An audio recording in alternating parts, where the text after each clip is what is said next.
The question was, as Elon Musk becomes the largest investor in Twitter, getting over 10% of Twitter he now owns, huge stake given how much it costs, and we're asking, is it time Twitter lifted the Trump ban? Can he? I mean, with 10% of the stake, he's the biggest shareholder in Twitter now, but does that afford him the shareholder clout to get his way on this one and rescind the Trump ban? 82% of you say Trump ought to be allowed back on. There's 24 minutes left on that vote. 3,833 of you say that Trump ought to be allowed back on Twitter. And Lynn May, that's what you think? I do, yeah.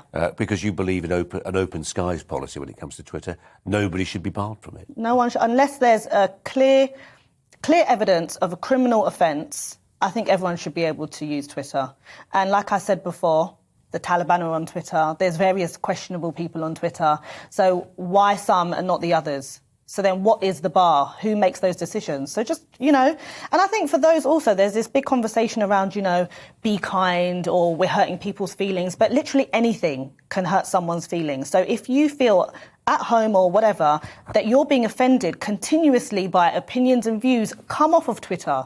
No one's forcing you to be on there. Just one final thought on the Elon Musk story, because I know for some people he's a bête noire, isn't he? He's a sort of panto villain. He's got too much money. He spends it on the wrong things. I'm a great fan. I think he's terrific. Yeah. And I think he's also an antidote to this gathering sense shared by many people. I'm one of them.